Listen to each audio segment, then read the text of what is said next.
Hi. I had to change my cell phone number today because the 70s kept calling. A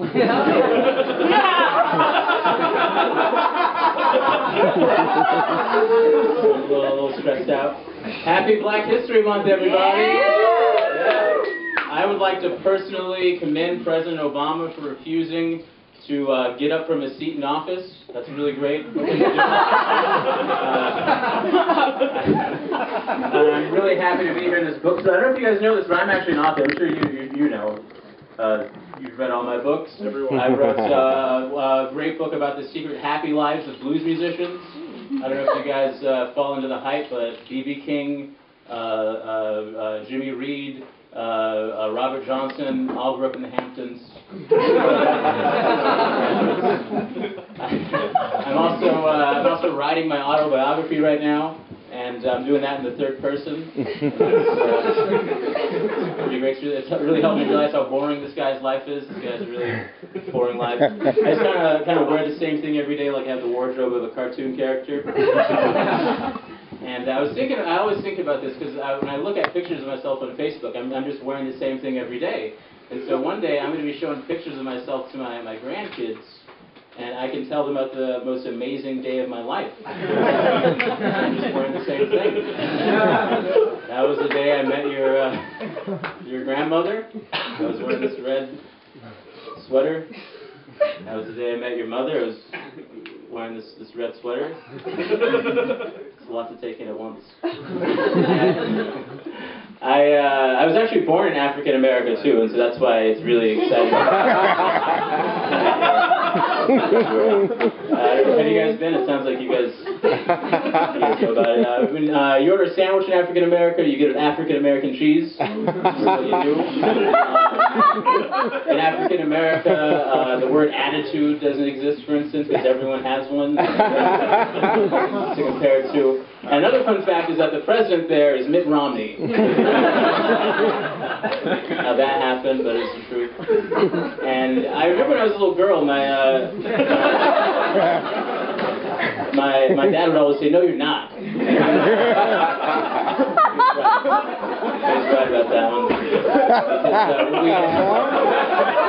Because, we moved to the U.S. when I was like a little kid, and I didn't get out much, because I had no interest in the outside. When I would go outside, my favorite activity was just confused shrugging. Just whatever. So everyone in that neighborhood, they had a nickname for me. They called me Boo Radley, after the character To Kill a Mockingbird, and it was a very literate group of mean kids. And we kept moving around, so depending how racist neighborhood was, they'd call me Jigaboo Radley. It was a very literate group of racist kids in those neighborhoods. This is also the season of love. This is February, and I don't know, is there any love going on in here? Anybody in relationships? You guys have any? Wow. You have no idea how many of these I just saw. I really can't afford love. Like, if I were to take a girl on a date, I have to bring a sack lunch or something. And the other thing is that I just don't really know how to talk to girls. Like, I was in this club a couple minutes ago. I'll just make it up. I was in this club a couple minutes ago, and I saw this pretty girl in the corner, and so I put down my club soda and I walked up to her. And the other thing is that, like, when I'm in a club, I just don't know what to do. Like, maybe it's because I watched a lot of sci-fi as a kid. I don't know, because all the dance moves I know are from the intro to the Cosby Show. And so I walked up to this girl, and she was doing the Dougie, and I was doing the Rudy Huxtable. And the first words that came to mind, I don't know, I was trying to say something flirtive, and so I said, "Does your face hurt? Because it looks like you damaged it when you fell from heaven." I figured that didn't do too well, but I was still getting over the Bill Cosby thing. And so I tried another one. I said, "Is that a hunchback? You're just hiding your wings." You know, for someone who's been running through my mind all day, you sure haven't lost any weight. None of those work.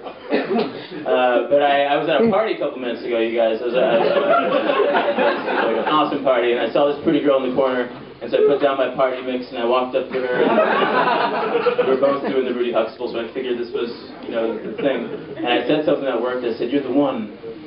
And it was beautiful. And she blushed and she gave me a kiss. And it was the first time quoting The Matrix has ever, like, and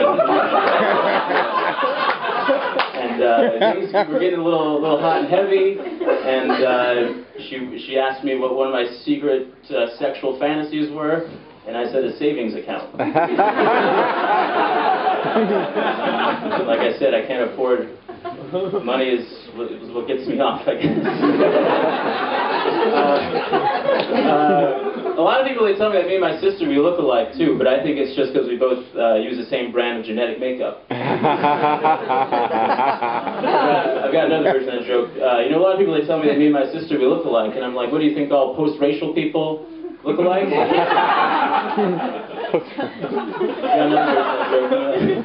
lot of people, they tell me that me and my sister, we look alike. I'm like, what do you think all people with mustaches look alike? Yeah.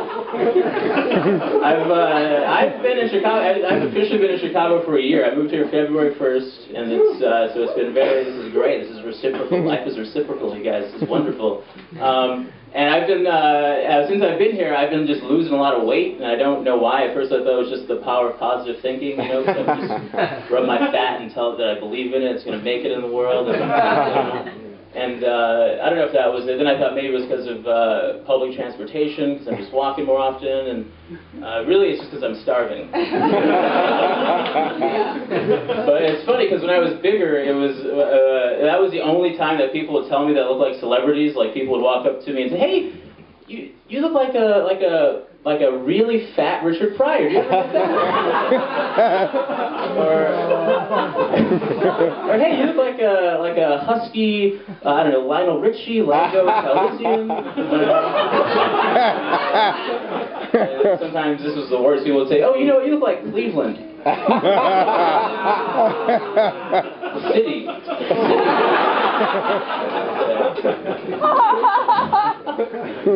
Oh man. Well, yeah. So I'm really glad that you guys had me here.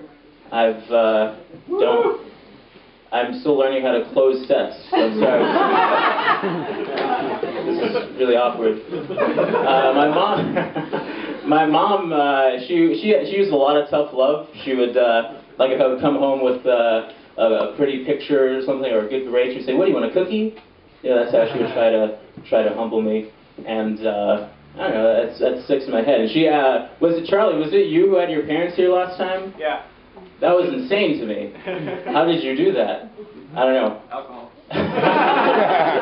Well, my mom, she finally saw a video of me doing stand-up, and she called me and she said, she was like, "Oh, I really liked it." And I said, "Oh, that's great." And she said, "One thing, I could guess all your punchlines." And I said, what do you want, a cookie?" Thank you so much for laughing.